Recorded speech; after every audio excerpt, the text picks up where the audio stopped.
Imagine trying to cross a city intersection where nobody yields, nobody stops, and there are zero traffic lights. The result is complete gridlock. Cars, bikes, and pedestrians all fight for the same space, and no one moves forward. To prevent this, we create rules. At home, a schedule for chores. In school, a dress code. But when millions of people share roads, water, and resources, informal agreements aren't enough. You need formal, enforced laws.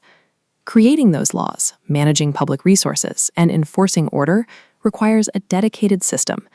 That process of making and executing decisions to keep society running safely is what we call governance. Handing a small group of people the power to make laws for everyone else is risky. History shows how easily that authority can be used to control and oppress. Democracy addresses this by ensuring power flows directly from the citizens who choose their leaders through voting. This system functions by taking a country's immense power and dividing it into specific parts.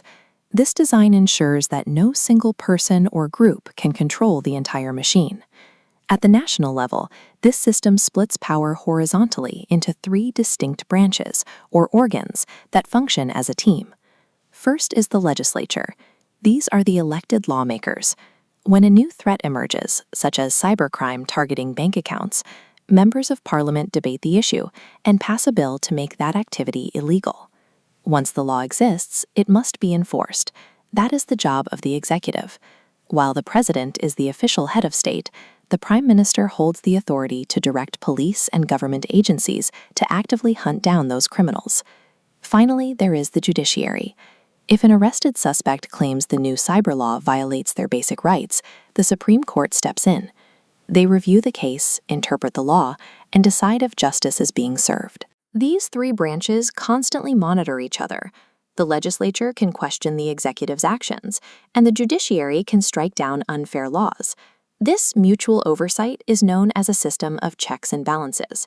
Separating the authority to write, enforce, and interpret laws ensures that the government's power remains accountable to the people. Even with that horizontal balance, India is too vast for a single team in the capital to fix a broken streetlight in a remote town. Power is also divided vertically. The government operates on 3 distinct levels. The central government handles matters affecting the entire country, like national defense. State governments manage regional needs, like public health and education, while local governments tackle grassroots issues like sanitation.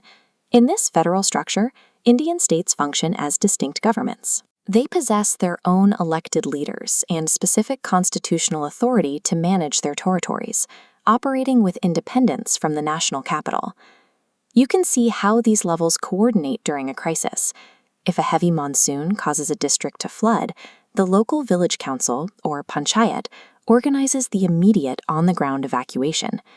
If the water continues to rise and overwhelms the local response, the vertical chain kicks in. The state government dispatches regional disaster response teams and medical supplies. When a disaster spans multiple districts, the central government deploys the national army and releases federal relief funds.